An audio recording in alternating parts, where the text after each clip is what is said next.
प्यारे बच्चों, आज हम लोग जो है कक्षा 10 MS inter college Ghazipur Mau, ये जो है कक्षा 10 का पार्ट 1 है।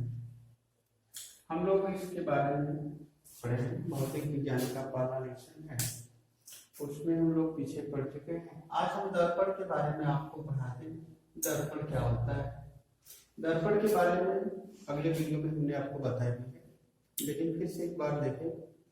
जब किसी पारदर्शी माध्यम की एक सतह पर लाल ऑक्साइड या सिल्वर ऑक्साइड का लेप लगा दिया जाता है तो दूसरा तल परावर्तक हो जाता है, और उसी निकाय को ही हम क्या कहते हैं, दर्पण कहते हैं। दर्पण दो प्रकार के हो सकते हैं, एक समतल दर्पण और एक क्या, गोली दर्पण।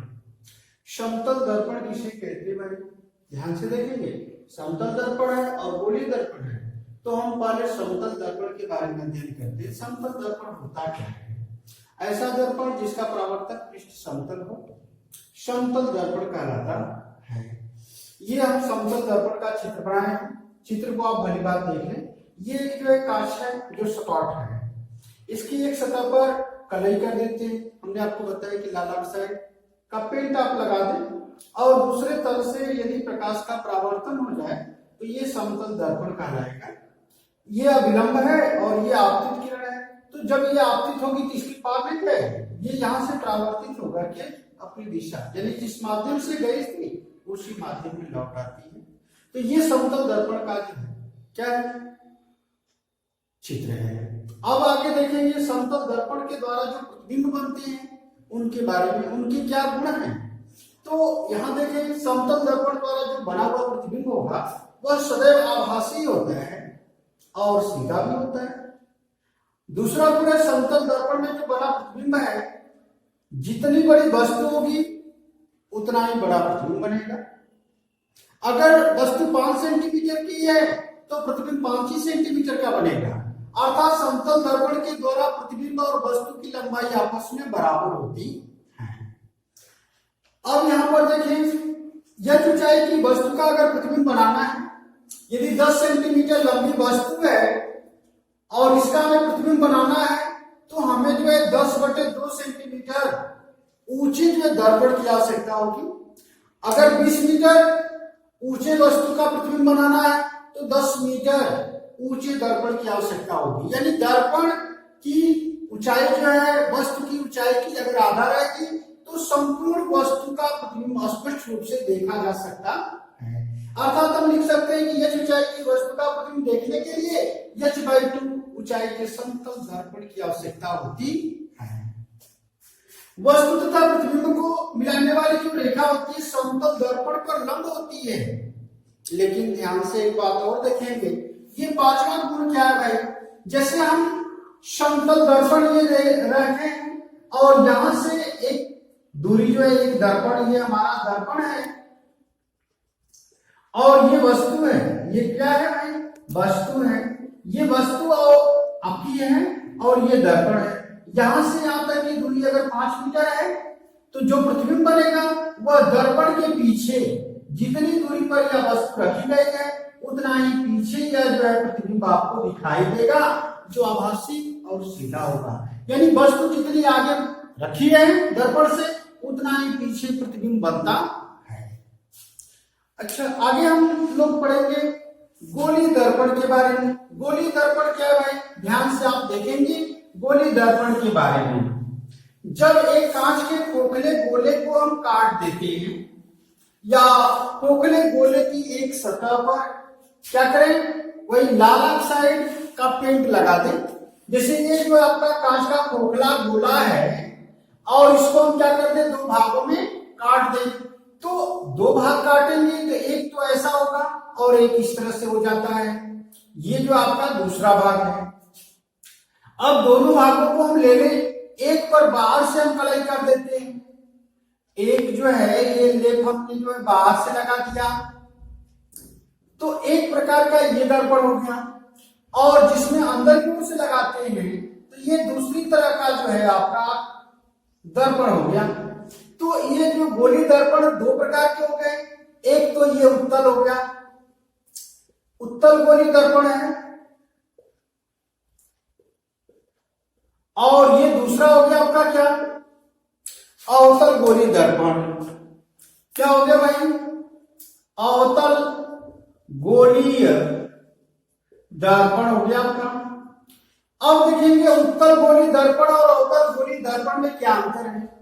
उत्तल गोली दर्पण का मतलब होता है कि वह गोली दर्पण जिसके उभरे हुए भाग से प्रकाश का परावर्तन होता है। देखिए ध्यान से देखने की बात यह है कि ये गोली दर्पण है और इसके उभरे हुए अगर भाग से प्रकाश का परावर्तन होगा तो उसको हम उत्तल गोली दर्पण कहते हैं, और जिसके दबे हुए भाग से प्रकाश का परावर्तन होता है उसको क्या कहेंगे, अवतल गोली दर्पण कहते हैं। ये रहे गोली दर्पण। हमने उत्तल गोली दर्पण के बारे में आपको बताया, यानी वह गोली दर्पण जिसके उभरे हुए भाग से प्रकाश का परावर्तन होगा उत्तल गोली दर्पण कहलाएगा, और जिसके दबे हुए भाग से प्रकाश का परावर्तन होगा अवतल गोली दर्पण कहलाता है। अब इसके बाद हम लोग जो पढ़ेंगे पार्श्व उत्क्रमण क्या होता है। पार्श्व उत्क्रमण के बारे में पढ़ेंगे। पार्श्व उत्क्रमण क्या है, समतल दर्पण में, जैसे समतल दर्पण ये हमारा है, ध्यान से देखेंगे ये हम समतल दर्पण एक बनाएंगे और इसमें इसके सामने एक वस्तु P यानी एक अक्षर हम जो है P लिखते हैं, तो इस दर्पण में हमें तो ये P अक्षर जो इस तरह से दिखता है। अर्थात हम कह सकते हैं कि समतल दर्पण के द्वारा या समतल दर्पण में पार्श्व को बदलने की घटना, समतल दर्पण में पार्श्व के बदलने की घटना को हम क्या कहते हैं, पार्श्व उत्क्रमण कहते हैं। अब ध्यान से देखेंगे, जैसे अल्फाबेट में जो वर्णमाला अंग्रेजी वर्णमाला है उसमें कुल 26 अक्षर हैं, जिनमें से कुछ अक्षरें ऐसी भी हैं जो पार्श्व उत्क्रमण नहीं कर सकती है। जैसे हम अगर बात करें ए की, तो आप समतल दर्पण के सामने अगर ए को रखते हैं तो जैसा वैसा ही दिखेगा, लेकिन बी को रखेंगे, जैसे हम अगर इसको बी बना दें तो ये बी जो आपको इस तरह से दिखेगा, यानी इसमें पार्श्व बदलने की घटना है। यानी ए में पार्श्व बदलने की घटना नहीं है, लेकिन बी में पार्श्व उत्क्रमण की घटना होती है, और वहीं पर सी में भी पार्श्व उत्क्रमण की घटना होगी, लेकिन डी में भी होगी, ई में भी होगी, एफ में भी होगी, जी में भी होती है, एच में भी होगी, आई में नहीं होती है। आई में पार्श्व उत्क्रमण की घटना नहीं होती है।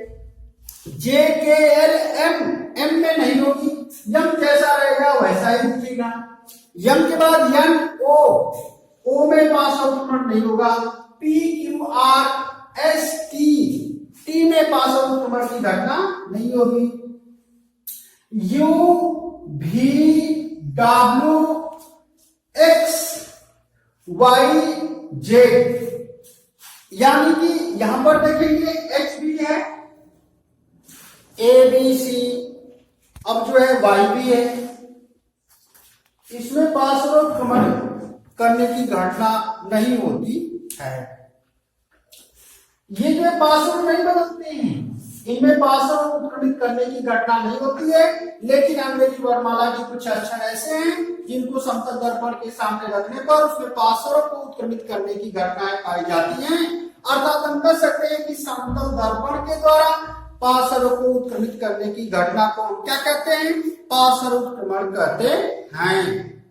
यह जो है वीडियो आपके सामने जो भेजा जा रहा है इसको आप भली बात देखें, और इसके बाद आपको जो है प्रश्न भेजे जाएंगे, उन प्रश्नों का आप जो है हल अपने आप लिखिएगा और बताइएगा कि आपको समझ में आया कि नहीं।